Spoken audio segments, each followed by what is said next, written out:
جو میں نے آپ کے ساتھ پارا شیئر کیا ہوا ہے اس کے کچھ میں رولز بتا دیتا ہوں. جو یہ گرین کلر کا ورڈ ہے، جو گرین کلر جس کو انہوں نے دیا ہوا ہے، اس کا مطلب ہے کہ غنہ کرنا، اور غنہ کہتے ہیں ناک میں آواز کو لے کر جانا، جیسے ام اور عنب. اور جو ریڈ کلر کے حروف ہیں ان کو آپ نے تھوڑا پر کر کے پڑھنا ہے. عظیم عظیم نہیں پڑھنا. بسم اللہ الرحمن نہیں کرنا. مختلفون مختلفون نہیں پڑھنا اس کو. تو یہ مطلب ہے. اور جو گرین ڈاٹ ہے، ان گرین ڈاٹ کا مطلب یہ ہے کہ اگر یہاں پہ آپ سٹاپ کر رہے ہیں، وقفہ کر رہے ہیں، تو پھر غنہ نہیں کرنا. لیکن اگر آپ اس کو اگلے جملے کے ساتھ ملا کے پڑھ رہے ہیں تو پھر ناک میں آواز لے کر جانی ہے، جیسے میہا داؤں اوتا داؤں. اور جو بلو کلر ہے اس کا مطلب یہ ہے کہ جب اس کو پڑھنا ہے تو تھوڑا جھٹکا دے کے پڑھنا ہے، جسے کلکلا کہتے ہیں. الم نجعل الارض فوقکم سبعا. تو یہ کچھ رولز ہیں، باقی نیچے لکھے ہوئے بھی ہیں اردو میں، اور وہاں سے بھی آپ دیکھ کے سمجھ سکتے. اب ایسے آپ سورۃ النبا کی تلاوت کریں. أعوذ بالله من الشيطان الرجيم. بسم الله الرحمن الرحيم. عما يتساءلون عن النبأ العظيم الذي هم فيه مختلفون كلا سيعلمون ثم كلا سيعلمون ألم نجعل الأرض مهادا والجبال أوتادا وخلقناكم أزواجا وجعلنا نومكم سباتا وجعلنا الليل لباسا وجعلنا النهار معاشا وبنينا فوقكم سبعا شدادا وجعلنا سراجا وهاجا وأنزلنا من المعصرات ماء ثجاجا لنخرج به حبا ونباتا وجنات ألفافا إن يوم الفصل كان ميقاتا يوم ينفخ في الصور فتأتون أفواجا وفتحت السماء فكانت أبوابا وسجرت الجبال فكانت سرابا إن جهنم كانت مرصادا للطاغين مآبا لابثين فيها أحقابا لا يذوقون فيها بردا ولا شرابا إلا حميما وغساقا جزاء وفاقا إنهم كانوا لا يرجون حسابا وكذبوا بآياتنا كذابا وكل شيء أحصيناه كتابا فذوقوا فلن نزيدكم إلا عذابا إن للمتقين مفازا حدائق وأعنابا وكواعب أترابا وكأسا دهاقا لا يسمعون فيها لغوا ولا كذابا جزاء من ربك عطاء حسابا رب السماوات والأرض وما بينهما الرحمن لا يملكون منه خطابا يوم يقوم الروح والملائكة صفا لا يتكلمون إلا من أذن له الرحمن وقال صوابا ذلك اليوم الحق فمن شاء اتخذ إلى ربه مآبا إنا أنذرناكم عذابا قريبا يوم ينظر المرء ما قدمت يداه ويقول الكافر يا ليتني كنت ترابا صدق الله العظیم. گرلز میں سے کوئی اسٹوڈینٹ اس سے نیکسٹ سورت ہے سورت النازعات، تو اس کی وہ تلاوت کریں گی؟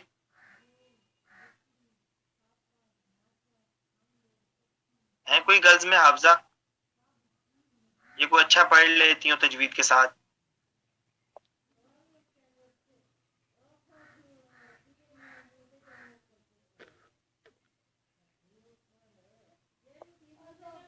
کوئی بھی نہیں ہے حافظہ؟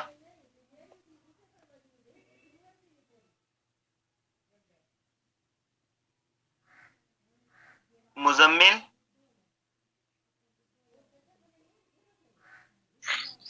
یس سر. یہ آپ کے ساتھ آپ حافظہ مزمل یس سر. بیٹا میں پوچھ رہا ہوں کس ٹائم سے؟ سر میں پڑھتی ہوں. ہاں سورۃ النازعات پڑھیں آپ. Okay sir. اعوذ باللہ من الشیطان الرجیم. بسم اللہ الرحمن الرحیم. والنازعات غرقا والناشطات نشطا والسابحات سبحا فالسابقات سبقا فالمدبرات أمرا يوم ترجف الراجفة تتبعها الرادفة قلوب يومئذ واجفة أبصار. یہ جو سا اورنج کلر میں آ رہا ہے اس کا مطلب یہ ہے کہ اگر یہاں پہ آپ سٹاپ کریں گے تو ہا پڑھیں گے، جیسے یوم ترجف الراجفہ، لیکن اگر ملا کر پڑھیں گے تو پھر اس کو تا پڑھیں گے، یوم ترجف الراجفہ تتبعها الرادفہ قلوب یومئذ واجفہ، یہ مطلب ہے اس کا. جی ابصار ہوا خاشعہ سے أبصارها خاشعة يقولون أئنا لمردودون في الحافرة أإذا كنا عظاما نخرة قالوا تلك إذا كرة حاسرة فإنما هي زجرة واحدة فإذا هم بالساهرة. هل أتاك حديث موسى إذ ناداه ربه بالوادي المقدس طوى اذهب إلى فرعون إنه طغى فقل هل لك إلى أن تزكى وأهديك إلى ربك فتخشى فأراه الآية الكبرى فكذب وعصى ثم أدبر ويسعى فحشر فنادى فقال أنا ربكم الأعلى فأخذه الله نكال الآخرة والأولى إن في ذلك لعبرة لمن يخشى. أأنتم أشد خلقا أم السماء بناها رفع سمكها فسواها وأغطش ليلها وأخرج ضحاها والأرض بعد ذلك دحاها أخرج منها ماءها ومرعاها والجبال أرساها متاعا لكم ولأنعامكم فإذا جاءت الطامة الكبرى يوم يتذكر الإنسان ما سعى وبرزت الجحيم لمن يرى فأما من طغى وآثر الحياة الدنيا فإن الجحيم هي المأوى وأما من خاف مقام ربه ونهى النفس عن الهوى فإن الجنة هي المأوى يسألونك عن الساعة أيان مرساها فيما أنت من ذكراها إلى ربك منتهاها إنما أنت منذر من يخشاها كأنهم يوم يرونها لم يلبثوا إلا عشية أو ضحاها صدق الله العلي العظيم. اور بوائز میں ہے کوئی حافظ اور اویس کے علاوہ؟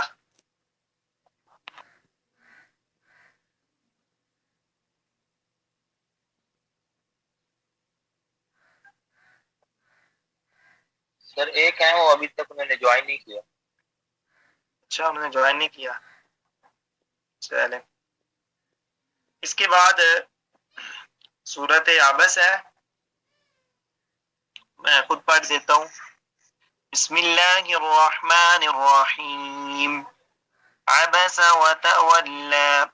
یہ جو اپنا ریڈ کلر کا ڈاٹ ہے اس کا مطلب یہ ہے کہ اگر آپ یہاں پہ سٹاپ کریں گے تو اس حرف کو کھینچ کے نہیں پڑھیں گے، لیکن اگر نیکسٹ جملے کے ساتھ ملائیں گے تو اس کو آپ کھینچ کے پڑھیں گے. جیسے عبس وتولا یہ ہے بغیر ملانے کے، اور ملا کے پڑھیں گے وعبس وتولى أن جاءه الأعمى وما يدريك لعله يزكى أو يذكر فتنفعه الذكرى أما من استغنى فأنت له تصدى وما عليك ألا يزكى وأما من جاءك يسعى وهو يخشى فأنت عنه تلهى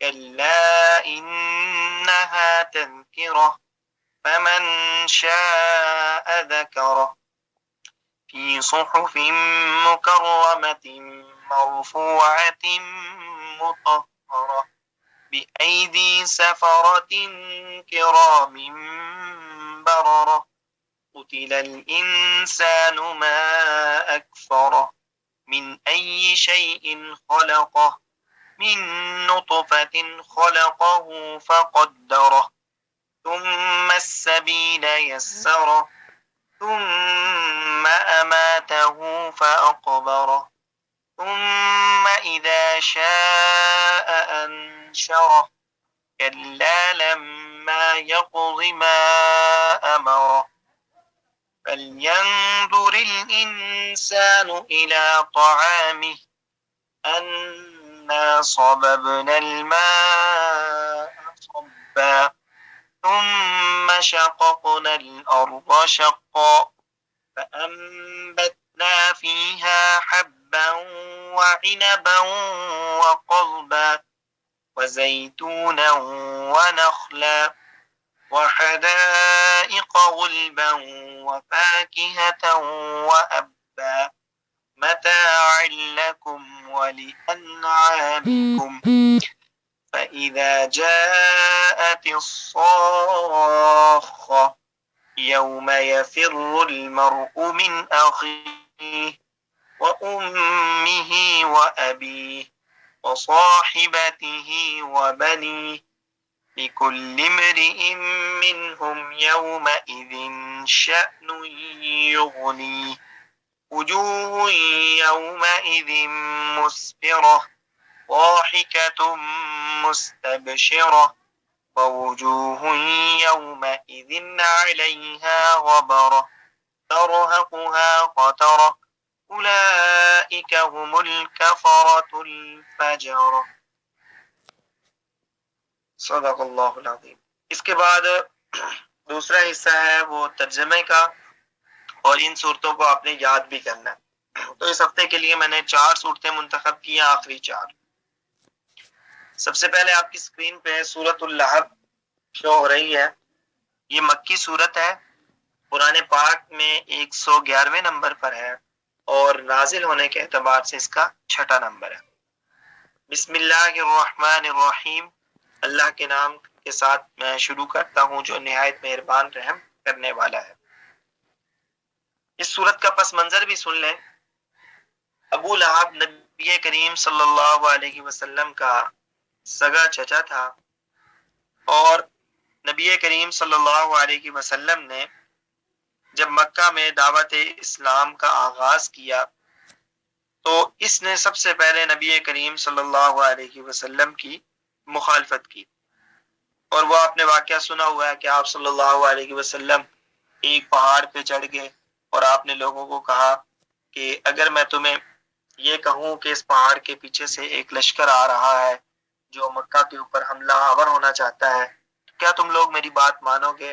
تو سب نے کہا کہ کیوں نہیں، کیونکہ آپ ہماری سوسائٹی کے سب سے سچے ترین آدمی ہیں، آپ کی بات پر ہم اعتماد کریں گے۔ آپ صلی اللہ علیہ وسلم نے فرمایا کہ اگر تم دنیا کے معاملات میں میری بات پہ اعتماد کرتے ہو اور مجھے سچا سمجھتے ہو تو میں تمہیں یہ کہہ رہا ہوں دین کے بارے میں کہ لا الہ الا اللہ پڑھ لو، تم کامیاب ہو جاؤ گے۔ اس کا اصل نام عبد العزا تھا، ابو لہب اس کی کنیت تھی۔ لہب کہتے ہیں شعلے کو، جیسے آگے آگ کی اللہ تبارک و تعالی صفت بھی بیان کریں گے۔ چونکہ یہ بڑا صحت مند تھا، خوبصورت تھا، اس کے گال جو تھے سرخ رنگ کے تھے، ایسے لگتا تھا جیسا کہ اس کے گالوں سے آگ نکل رہی ہے یا شعلے مار رہا ہے، تو اس وجہ سے اس کی کنیت پڑ گئی ابو لہب۔ تو اس نے نبی کریم صلی اللہ علیہ وسلم کو اس موقع پر بد دعا دی تھی، تو اللہ تبارک و تعالیٰ کی رحمت کو جوش آیا اور اللہ تعالیٰ نے اس کی مذمت میں ایک پوری سورہ مبارکہ اتار دی، اور قیامت تک اب اس کی مذمت بیان ہوتی رہے گی۔ فرمایا تبت ٹوٹ گئے، یدا دونوں ہاتھ، ابی لہب ابو لہب کے، وتبا واو زبر وا کا معنی اور تبا کا معنی وہ ہلاک ہوا، تو تبت یدا ابی لہب وتب، ابو لہب کے دونوں ہاتھ ٹوٹ گئے اور وہ ہلاک ہوا۔ ما نہیں، اغنا کام آیا، عنہ اس کے، مالہ اس کا مال، وما اور جو، کسبا اس نے کمایا۔ تو ما اغنا عنہ مالہ وما کسب، اس کے کام نہ آیا اس کا مال اور جو اس نے کمایا۔ سین زبر سا کا معنی ہوتا ہے ان قریب، یصلا کا معنی ہوتا ہے وہ داخل ہوگا، نارن آگ میں، ذات لہب شعلے مارتی، تو سیصلا نارن ذات لہب ان قریب وہ داخل ہوگا شعلے مارتی ہوئی آگ میں۔ وامرأتہ اور اس کی بیوی، حمالتا لادنے والی ہے، اٹھانے والی ہے، الحطب لکڑیاں ایندھن کی، وامرأتہ حمالۃ الحطب اور اس کی بیوی لادنے والی ایندھن۔ فی کا معنی ہوتا ہے میں، جید کا معنی ہوتا ہے گردن، ہا سے مراد ہے اس کی، تو فی جیدیہا اس کی گردن میں، حبل رسی، من سے، مسد کھجور کی، تو فی جیدیہا حبل من مسد اس کی گردن میں کھجور کی چھال کی رسی ہے۔ اس کی بیوی اس کا نام ام جمیل تھا، یہ بھی نبی کریم صلی اللہ علیہ وسلم کو ایذا اور تکلیف دیتی تھی، تو اللہ تبارک و تعالی نے اس کی بھی مذمت کی اور فرمایا اللہ تعالی نے اس کو سزا یہ ملے گی کہ یہ جنگل جاتی ہے ایندھن کے لیے لکڑیاں اکٹھی کرنے، اور جو ان کے گٹھے کو باندھنے کے لیے جو رسی استعمال کرتی ہے وہ کھجور کی چھال کی ہوتی ہے۔ اللہ تعالیٰ نے فرمایا کہ یہی کھجور کی چھال کی جو رسی ہے اس کے گلے کا پھندا بنے گی۔ چنانچہ ایسے ہی ہوا، ایک دن یہ لکڑیاں لا رہی تھی تو وہ رسی ڈھیلی ہوئی اور اس کی گردن کے اندر وہ پھنس گئی اور اس کا گلا گھٹ گیا اور یہ اپنے انجام کو پہنچی، جیسا کہ اللہ نے قرآن میں کہا کہ اس کی گردن میں کھجور کی چھال کی رسی ہے، یعنی وہی اس کے لیے موت کا سبب بنے گی۔ اس کے بعد دوسرے نمبر پر سورۃ الاخلاص ہے، قرآن پاک میں 112ویں نمبر پر یہ سورت ہے اور نازل ہونے کے اعتبار سے اس کا 22واں نمبر۔ بسم اللہ الرحمن الرحیم، اللہ کے نام سے جو نہایت مہربان رحم کرنے والا ہے۔ قل آپ کہہ دیجئے، ہوا وہ، اللہ احد ایک ہے، تو قل ہوا اللہ احد کہہ دیجئے وہ اللہ ایک ہے، اللہ الصمد بے نیاز ہے۔ الصمد کا صحیح ترجمہ اردو میں نہیں ہوتا، کیونکہ الصمد کہتے ہیں اس ذات کو جس کو کسی کی بھی ضرورت نہ ہو اور پوری کائنات کو اس کی ضرورت ہو۔ بے نیاز کا مطلب تو یہ ہے کہ اللہ کو کسی کی ضرورت نہیں ہے، لیکن کائنات کو اللہ کی ضرورت ہے، یہ معنی اس میں نہیں پایا جا رہا، چونکہ اردو میں اس کے معنی کا صحیح کوئی لفظ موجود نہیں ہے، تو اس لیے کہتے ہیں الصمد کا معنی بے نیاز۔ اللہ الصمد، اللہ بے نیاز ہے، لم یلد، نہ اس نے جنا، یعنی اس کی کوئی اولاد نہیں، ولم یولد، واو کا معنی ہوتا ہے، اور لم یولد، نہ وہ جنا گیا، یعنی نہ اللہ کسی کی اولاد ہے۔ تو لم یلد ولم یولد، نہ اس نے کسی کو جنا اور نہ کسی نے اس کو جنا، ولم، اور نہیں، یکن، ہے، لہو، اس کا، کفواً، ہمسر، احدن، کوئی ایک، تو ولم یکن لہو کفواً احد، اور اس کا کوئی ایک ہمسر نہیں ہے، یعنی اس جیسا کوئی بھی نہیں ہے۔ ایک تو اللہ تعالیٰ اپنی ذات میں ایک ہے، دوسرا اللہ تعالیٰ کو کسی کی محتاجی اور ضرورت نہیں ہے، تیسرا اللہ تعالیٰ کی نہ کوئی اولاد ہے، نہ اللہ تعالیٰ کسی کی اولاد ہے، کیونکہ اگر اللہ تعالیٰ کی کوئی اولاد ہوتی یا اللہ تعالیٰ کسی کی اولاد ہوتا تو وہ بھی پھر خدائی میں شریک ہوتا، تو اس لیے اللہ تعالیٰ اولاد سے اور والدین دونوں سے پاک ہے۔ اور پھر جس طرح اللہ کی ذات جیسی کسی کی ذات نہیں ہے، اس طرح اس کی صفات جیسی بھی کسی کی صفات نہیں ہے، یعنی اللہ تعالیٰ کے جب صفاتی نام پڑھتے ہیں اور اس میں جو اللہ تعالیٰ کی صفات بیان کی گئی ہیں تو اللہ تعالیٰ جیسی صفات بھی کسی کے اندر موجود نہیں ہے۔ اس کے بعد نیکسٹ دو صورتیں ہیں سورۃ الفلق اور سورۃ الناس۔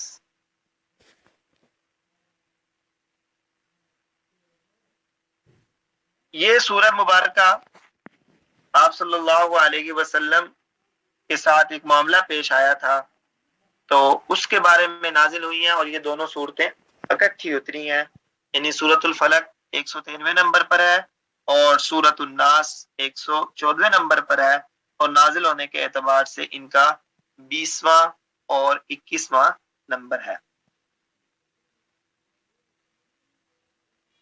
یہودیوں نے نبی کریم صلی اللہ علیہ وسلم کو تکلیف پہنچانے کے لیے آپ پر جادو کرنے کی کوشش کی تھی، یا جب بھی آپ صلی اللہ علیہ وسلم کے ساتھ یہ واقعہ پیش آیا تھا تو ہوا یہ تھا کہ آپ صلی اللہ علیہ وسلم کے تقریباً بال لے کر ان کی 11 گریں بنائی گئی تھی اور ان پر یہ جادو کا عمل کرنے کی کوشش کی گئی تھی۔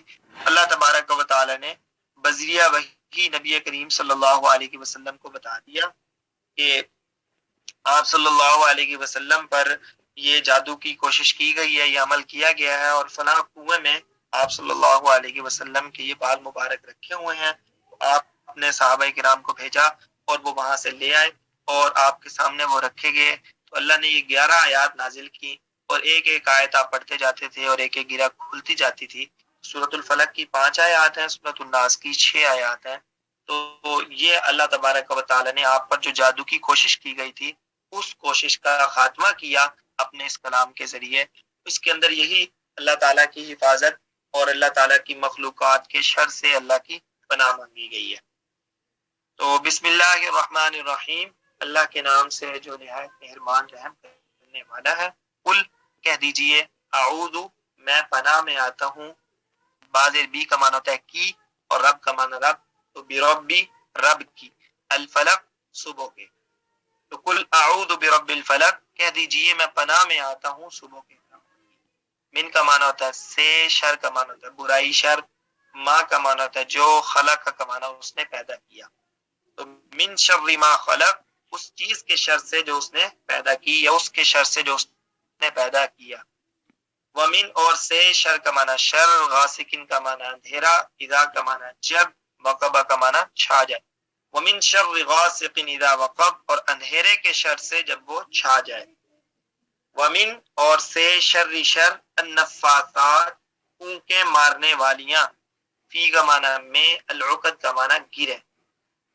ومن شر النفاثات فی العقد، اور گروں میں پھونکے مارنے والیوں کے شر سے، کیونکہ اس زمانے میں یہ جادو کا جو عمل تھا یہ اس ذریعے کیا جاتا تھا کہ انسان کے بال لے کے اس میں گرے لگا کے پھونک مارتے تھے اور جادو عمل کرتے تھے، تو اللہ تعالیٰ نے ان لوگوں کے جو لوگ اس قسم کے کام کرتے ہیں ان کے شر سے بھی پناہ کا میں حکم دیا۔ ومن شر، اور شر سے، حاسد، حسد کرنے والے کے، اذا جب، حسدہ وہ حسد کرے، ومن شر حاسد اذا حسد، اور حسد کرنے والے کے شر سے جب وہ حسد کرے۔ حسد ایک روحانی بیماری کہہ لیں یا دل کی بیماری ہے کہ انسان کسی کے پاس کوئی اچھی چیز دیکھے اور دل میں یہ تمنا کرے کہ اس سے یہ نعمت اور یہ اچھی چیز چلی جائے اور مجھے مل جائے، تو یہ حسد ہے۔ اور حسد بہت بری بیماری ہے۔ اللہ تبارک و تعالیٰ اپنا نبی کریم صلی اللہ علیہ وسلم کی حدیث میں ہے کہ حسد نیکیوں کو اس طرح کھا جاتی ہے جس طرح آگ خشک لکڑیوں کو کھا جاتی ہے۔ اس مقابلے میں رشک ہے اور رشک کی اجازت دی گئی ہے۔ جب بھی کسی کے پاس کوئی چیز دیکھو تو ماشاءاللہ کہو اور یہ دعا کرو کہ جس طرح میرے بھائی یا بہن کو اللہ تعالیٰ نے یہ نعمت دی ہے اس طرح مجھے بھی اللہ تبارک و تعالیٰ یہ نعمت دے دیں اور اس کی نعمت کو بھی برقرار رکھیں۔ اور جبکہ حسد ہوتا ہے کسی کی نعمت کے ظاہر ہونے کی دعا کرنا اور اپنے آپ کو وہ نعمت مل جانے کی دعا کرنا، تو یہ حسد ہے، یہ جائز نہیں ہے۔ اسی طرح چوتھے نمبر پر سورۃ الناس ہے۔ بسم اللہ الرحمن الرحیم، اللہ کے نام سے جو نہایت مہربان رحم کرنے والا ہے۔ کل کہہ دیجئے اعوذ میں پناہ میں آتا ہوں برب الناس، لوگوں کے رب کی۔ تو کل اعوذ برب الناس کہہ دیجئے میں پناہ میں آتا ہوں لوگوں کے رب کی، ملک بادشاہ، الناس لوگوں کا، ملک الناس لوگوں کے بادشاہ کی۔ الہ کہتے ہیں معبود کو اور الناس سے مراد لوگ، الہ الناس لوگوں کے معبود کی۔ من شر شر سے، الوسواس وسوسہ ڈالنے والے، الخناس چھپ کر حملہ کرنے والے۔ تو من شر الوسواس الخناس وسوسہ ڈالنے والے اور چھپ چھپ کر حملہ کرنے والے شر سے۔ الذی جو یوسوس وسوسہ ڈالتا ہے، فی میں صدور سینے، الناس لوگوں کے۔ الذی یوسوس فی صدور الناس جو وسوسہ ڈالتا ہے لوگوں کے دلوں میں، من الجنتی جنوں میں سے، والناس اور انسانوں میں سے، یعنی جنوں میں سے اور انسانوں میں سے۔ اس سورہ مبارکہ میں اللہ تبارک و تعالیٰ کی پہلے تعریف کی گئی ہے جو لوگوں کا رب ہے، لوگوں کا بادشاہ ہے، لوگوں کا معبود ہے، اس کی میں حفاظت میں آ رہا ہوں وسوسہ ڈالنے والے اور چھپ کر حملہ کرنے والے سے۔ جو وسوسہ ڈالتا ہے انسانوں کے دلوں میں وہ جن بھی ہو سکتے ہیں اور انسان بھی ہو سکتے ہیں۔ جنات انسان کے دل میں بے شمار قسم کے خیالات اور وسوسے لے کر آتے ہیں، اسی طرح بعض انسان بھی جو سے ہوتے ہیں وہ انسان کے دل میں غلط خیالات ڈالتے ہیں، وسوسے ڈالتے ہیں اور اس کو اس کے دین سے دور کرتے ہیں۔ تو یہ چار صورتیں آخری یہ زبانی آپ کو سب کو یاد ہوں گی، بس آپ نے اس کا ترجمہ یاد کرنا ہے، یہ آپ کا اس ہفتے کا کام ہے۔ تیسرے نمبر پر آتے ہیں عربی گرامر۔ تو یہ شروع کی چیزیں ہیں، یہ آپ نے پڑھی ہوئی ہیں۔ کلمے کا کیا معنی تھا؟ تو ہر با معنی لفظ کو کلمہ کہتے ہیں۔ کلمے کی 3 قسمیں ہیں، اسم، فعل اور حرف۔ پھر ان کی ڈیفینیشنز ہیں، یہ پڑھا دی تھی آپ کو۔ اسم وہ کلمہ جو اپنا معنی بتانے میں کسی کا محتاج نہیں ہوتا اور اس میں کوئی معنی بھی نہیں پایا جاتا۔ جیسے رجل عربی زبان میں مرد کو کہتے ہیں تو اس کا معنی متعین ہے اور اس میں کوئی زمانہ موجود نہیں ہے۔ حامد ایک خاص نام ہے تو یہ اپنا معنی بتانے میں کسی کا محتاج نہیں ہوتا اور اس میں کوئی زمانہ بھی نہیں ہے۔ ہوا یہ پروناؤن ہے، ضمیر ہے، اس کا معنی ہوتا ہے وہ۔ انا یہ بھی پروناؤن ہے، ضمیر ہے، اس کا معنی ہوتا ہے میں۔ اس کے بعد فعل کہتے ہیں وہ کلمہ جس میں کسی کام کا کرنا یا ہونا پایا جائے اور 3 زمانوں میں سے کوئی زمانہ اس میں موجود ہو۔ جیسے ضربہ اس نے مارا، تو اس کے اندر ایک معنی بھی ہے اور دوسرا زمانہ بھی پایا جا رہا ہے کہ اس نے گزرے ہوئے زمانے میں یعنی پاسٹ میں مارا۔ یہ ضرب وہ جاتا ہے، یہ پریزنٹ ہے، یا جائے گا یہ فیوچر ہے۔ اس کے بعد حرف ہے۔ حرف کہتے ہیں وہ کلمہ جس کا معنی اسم یا فعل کے ساتھ ملے بغیر سمجھ میں نہ آئے۔ جیسے من ہے، الہ ہے، علا ہے، فی ہے۔ من کا معنی سے ہوتا ہے، الہ کا معنی طرف ہوتا ہے، علا کا معنی پر ہوتا ہے اور فی کا معنی میں ہوتا ہے۔ لیکن یہ معنی اس وقت تک سمجھ میں نہیں آئے گا جب تک ہم ان کو کسی فعل یا اسم کے ساتھ نہیں ملائیں گے۔ جیسے بھی ہم نے پڑھا ہے من شر الوسواس الخناس، اور اسی طرح فی العقد النفاثات فی العقد، تو وہاں پہ فی اور من کے معنی اس وقت تک سمجھ میں نہیں آئیں گے جب تک کہ کسی اسم یا فعل کے ساتھ نہیں ملیں گے۔ اس کے بعد ہے اس میں فاعل کی تعریف اور بنانے کا طریقہ۔ تو فاعل کا معنی تھا کام کرنے والا، اور اس میں فاعل کی تعریف یہ ہے کہ اس میں فاعل اس اسم کو کہتے ہیں جو کام کرنے والے کو ظاہر کرے. اس کے بنانے کا طریقہ یہ ہے کہ یہ اس میں فاعل فاعلن کی شیپ پر آتا ہے. جیسے علم سے اس میں فاعل بنانا ہو تو عالمن یعنی جاننے والا. شہادت کہتے ہیں گواہی کو، اس سے اس میں فاعل بنانا ہو تو شاہدن گواہی دینے والا. صیام روزے کو کہتے ہیں، اس سے اس میں فاعل بنانا ہو تو صائمن روزہ رکھنے والا. اسی طرح بے شمار قسم کے ہیں، فاضل فضیلت والا، اور بے شمار موجود ہیں. سما کہتے ہیں سننے کو، سامع سننے والا. نصر کہتے ہیں مدد کو، ناصر مدد کرنے والا. بے شمار بن سکتے ہیں. اس میں فاعل کا واحد مؤنث بنانے کا طریقہ یہ ہے کہ فاعلن کے آخر میں تا کا اضافہ کر دیں، یعنی عالمتن شاہدتن، تو یہ اس کا واحد مؤنث بن جائے گا. اور اس کا تثنیہ بنانا ہے تو واحد مذکر کے آخر میں الف اور نون لگا دیں تو تثنیہ بن جائے گا، جیسے عالمانی شاہدانی اور عالمتانی شاہدتانی. اور جمع مذکر بنانا ہو تو اس کے لیے واو اور نون لگا دیں، عالمون شاہدون. اور جمع مؤنث بنانا ہو تو اس کے آخر میں الف تا لگا دیں، جیسے عالمات شاہدات ناصرات فاضلات وغیرہ. اس کی مثالیں سامنے ہیں. واحد جو ہے وہ فاعلن کے وزن پہ آئے گا، یعنی کرنے والا ایک مرد. اور واحد مؤنث فاعلاتن یعنی فاعلن کے آخر میں تا کا اضافہ کر دیں گے، یعنی کرنے والی ایک عورت.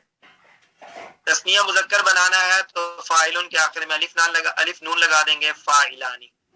اور تثنیہ مؤنث بنانا ہے تو آخر میں الف نون کا اضافہ ہوگا، فاعلن سے فاعلتانی.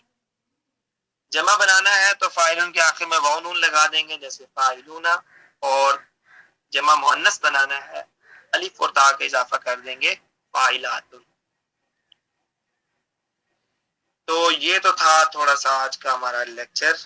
اس میں ہم نے ناظرہ قرآن کی 3 صورتیں پڑھ لی ہیں، اور 4 صورتیں آخری ان کو اپنے زبانی آتی ہوں گی، ان کا ترجمہ ہے. اور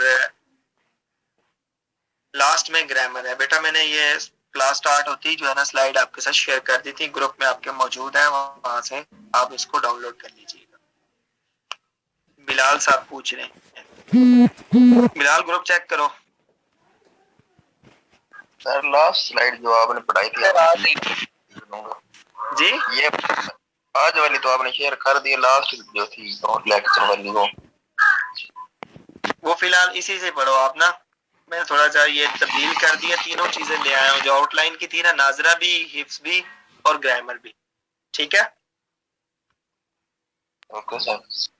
آپ تینوں چیزوں کو ہم لے کر نا نیکسٹ لیکچر سے یا اس سے اب سٹارٹ کر لیے، یہی طریقہ چلے گا. اور کسی بھائی کو کوئی بات سمجھ میں نہ آئی ہو، کوئی بات پوچھنا چاہتا ہو تو وہ پوچھ سکتا ہے.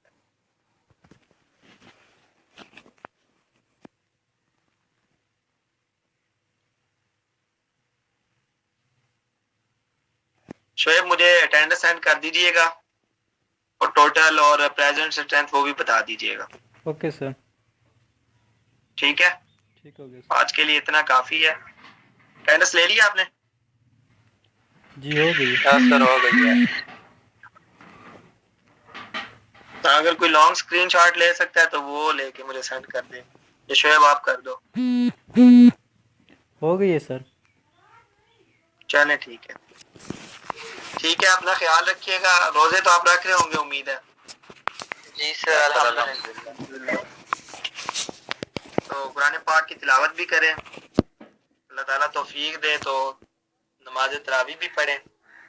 اور رمضان المبارک میں کوشش کریں کہ رات کو عشاء کی نماز اور فجر کی نماز جو ہے آپ لوگ وہ باجماعت پڑھیں، کیونکہ حدیث میں آتا ہے کہ جو آدمی عشاء کی نماز باجماعت پڑھتا ہے اور پھر اسے اللہ تعالیٰ فجر کی نماز بھی باجماعت پڑھنے کی توفیق دے دیتے ہیں تو اس کو پوری رات عبادت کا ثواب ملتا ہے.